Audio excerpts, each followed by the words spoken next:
అందరికీ praise lord. దేవుని నామానికి మహిమ కలుగునుగాక. మీరు అందరూ బాగున్నారు కదా? మీరు పెడుతున్న ప్రతి ప్రార్థన రిక్వెస్ట్కి అనుదిన మేము ప్రార్థన చేస్తున్నాం. మా ఆశ అంతా ఒకటే, ఎక్కడైతే మీరు తృణీకరించబడ్డారో, ఎక్కడైతే వెలివేయబడ్డారో, ఎక్కడైతే గుండెలు పగిలెగేడ్చారో అదే స్థలాల్లో నా ప్రభు మీ అందరినీ హెచ్చించబోతున్నారు. విశ్వాసంతో ప్రార్థన చేయండి. ఘనమైన విజయాలు ఖచ్చితంగా నా ప్రభు మీ అందరికీ దయచేస్తారు. God bless you all. ఈరోజు మీ హృదయంలో చాలా కంగారు ఉంది కదా, చాలా కలవరం, జీవితాలు ఏమైపోతాయి, అసలు భవిష్యత్తు ఎట్లా ఉంటుందో తెలియని కన్ఫ్యూజన్ మధ్యన మీరు అందరూ ఉన్నారు. ఈరోజు నేను అంటాను, మీరు ఎప్పుడు కంగారు పడకండి, కలవర పడకండి. ఎందుకంటే మన కన్న తండ్రి మనల్ని పోషిస్తారు. మన కన్న తండ్రి మన గమ్యాలను సరిచేస్తారు. మన కన్న తండ్రి మన బ్రతుకులను మార్చి అనేక మంది మధ్యన ఆదర్శవంతమైన పాత్రలుగా నా ప్రభు మనల్ని నిలబడతారు. ధైర్యంగా ఉండండి. దేవుని వాక్యంలో నేను ఎంతగానో బలపరిచిన మాట, కీర్తనల భాగము 115వ కీర్తన 11వ మాట చదవగలిగితే, యెహోవా యందు భయభక్తులు గల వారలారా, యెహోవా యందు నమ్మిక ఉంచుడి, ఆయన వారికి సహాయము, వారికి కేడము.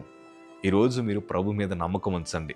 కాకపోతే మీరు అనుకోవచ్చు, అన్న చుట్టూ ఉండే పరిస్థితులు అసలు బాగలేదు, మాకు కన్నీరు తప్ప సంతోషం రావట్లేదు, బయటికి ఏదో నవ్వుతున్నట్లు నటిస్తున్నాం, బయటకు మా కుటుంబాలన్నీ బాగున్నట్లు ఉంటున్నాం, కానీ మా జీవితంలో మనశ్శాంతి లేదు, ఇంటికి వెళ్తుంటే వేదన తప్ప మరొకటి మా జీవితంలో లేదు, అందరి మధ్యన ఏదో నటిస్తున్నాం అంతే తప్ప నిజమైన సంతోషం, ఆనందం మా బ్రతుకులో లేదు, మా కుటుంబంలో సమృద్ధి కనిపించట్లేదు, మా కుటుంబం అంతా అవమానం చేత నింపబడింది, మా కుటుంబం అంతా దుఃఖము చేత నింపబడింది, ఏం చేయాలో అర్థం కావట్లేదని మీరు చాలా కలవరపడుతున్నారు. కానీ నేను అంటాను, దేవుని మీద నమ్మకం ఉంచండి.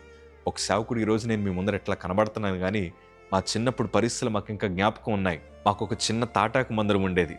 ఆ మందిరం వెనకాలే చిన్న సందు లాంటి ఇల్లు మాది. మేము ఇసుకలోనే పడుకునే వాళ్ళం, ఇసుకలోనే ప్రార్థించేవారం. ఎన్నో క్లిష్టమైన పరిస్థితులు, వర్షాలు వచ్చినా తుఫాన్లు వచ్చినా మా ఇంటిపై నుండే తాటాకులను ఎగిరిపోతే మా ఇంట్లోకి నీళ్ళు అట్లా వస్తూ ఉండేవి. మా తల్లిగారు మా ముగ్గురిని ఒళ్ళో పడుకోబెట్టుకొని యేసు ప్రభు పాటలు పాడుతూ పెంచేది. ఒకవైపు దుఃఖం, ఒకవైపు అవమానాలు కలుగుతున్నప్పుడు మా తల్లి మాత్రం దేవుడు మన జీవితాలు మారుస్తాడయ్యా అని స్వార్థ చెప్తూ ఉండేది.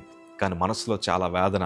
నాకు అనిపించేది, యేసు ప్రభు నిజదేవుడని ప్రకటిస్తున్న మా బ్రతుకులు ఎందుకు ఎట్లా ఉన్నాయి? మా కుటుంబస్తులు కొంతమంది యేసు ప్రభుని తిడతా ఉండేవారు.